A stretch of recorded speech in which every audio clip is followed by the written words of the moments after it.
اور یہ بڑا مال کا حریص اور بخیل بھی تھا۔ تو اس کا واقعہ کچھ ایسا تھا کہ یہ نبی صلی اللہ علیہ وسلم کا ہمسایہ تھا، اور ہمسائیگی کے باوجود، ایسی صحبت میں ہونے کے باوجود، وہ جو کہتے ہیں نا چراغ تلے اندھیرا، یہ ایمان سے محروم رہا تھا۔ اس کی کون سی خصلتیں ہیں؟ مال کی محبت، ہرس، ہوس، طمع، لالچ، اور پھر مال کی محبت میں آ کے خیانت کا رویہ۔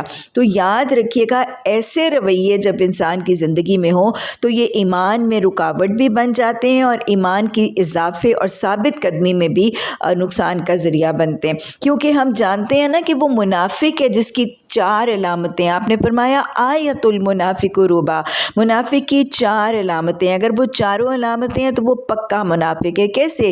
اذا حدث کذب، جب بات کرتا ہے تو جھوٹ بولتا ہے، اذا عہد اخلف، جب وعدہ کرتا ہے تو خلاف ورزی کرتا ہے، اذا اؤتمن خان، جب امانت دیا جاتا ہے تو خیانت کرتا ہے، اذا خاصم فجر، جب جھگڑا کرتا ہے تو پھٹ پڑتا ہے۔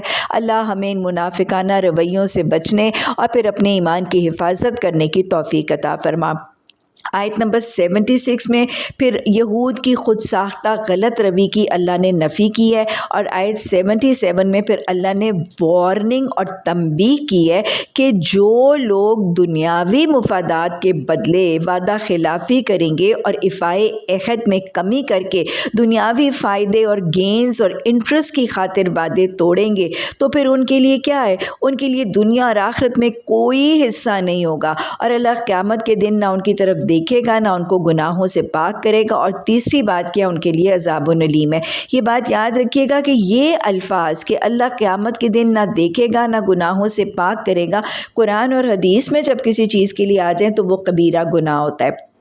آیت نمبر 78 میں یہود اور جن کے رویوں سے ہمیں بچنے کا طریقہ ہم نے مانگا ہے، ان کے رویے دکھاتے ہوئے اللہ نے اور رویہ بتایا ہے کہ یہ یہود زبان کو موڑ کر الفاظ کو ادا کرتے تھے اس طرح کہ اس کے معنی بدل جاتے تھے۔ مثالیں جیسے ہم قرآن میں دیکھ چکے ہیں کہ رائنا، وہ جس کا مطلب ہے کہ ہماری رعایت کریں، ہماری طرف متوجہ ہوں، جیسے ہم کہتے ہیں نا آئی بیگ یور پارڈن، تو رائنا میں عین کی زیر کو لمبا کر کے رعینا کہہ دیتے تھے، اور مطلب کیا بن جاتا تھا؟ ہمارے چرواہے۔ آپ کی گستاخی اور آپ کی اہانت کے لیے رعینا کو رعینا کہتے تھے آپ کی محفلوں میں۔ اور پھر جب ان کو حکم دیا گیا تھا کہ جب تمہیں فتح ملے گی تو حتتن کہنا، یعنی اپنی بھی بخشش مانگنا، لوگوں کو بھی معاف کرنا، لیکن اس کی بجائے انہوں نے ہنتتن یعنی قوم کو معاف کرنے کی بجائے ظالم جابر فاتح بنے تھے اور ان سے گندم کے خراج کا مطالبہ کرتے تھے۔ تو اسی طرح ایک اور واقعہ بھی تھا کہ انہوں نے السلام علیکم کہا، السلام علیکم کی جگہ۔ السلام علیکم کا مطلب ہے نعوذ باللہ ایک بد دعا ہے کہ تم پر موت آئے، اور السلام علیکم تو سراپا سلامتی کی دعا ہے۔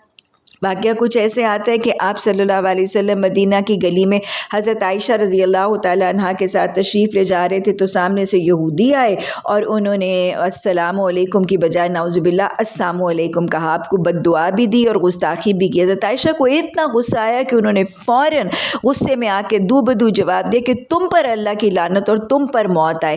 آپ نے جب یہ جواب سنا تو آپ نے فرمایا عائشہ، اللہ بد گوئی کو پسند نہیں کرتا۔ اللہ اکبر!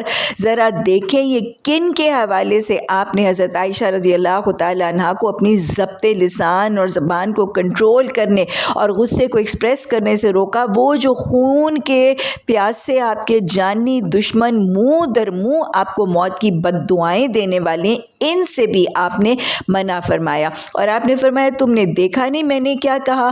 آپ نے فرمایا وعلیکم۔ تو گویا اہل کتاب اگر سلام کریں تو ان کے جواب کا طریقہ وعلیکم سنت سے ثابت ہے۔ آیت 79 اور 80 میں اہل کتاب کا جو غلط اور شرکیہ عقائد تھے ان کی نفی اور تردید کی گئی ہے، اور یہ بتا دیا گیا ہے کہ ان کو یہود اور عیسائیوں کو بتایا گیا کہ یہ کبھی نہیں ہو سکتا کہ ایک نبی اپنے پیروکاروں کو بحیثیت بشر وہ یہ حکم دے کہ تم میری عبادت کرو یا مجھے الہ بنا لو، یا تم فرشتوں اور نبیوں کو الوہیت اور اللہ کے مقام پر پہنچا دو۔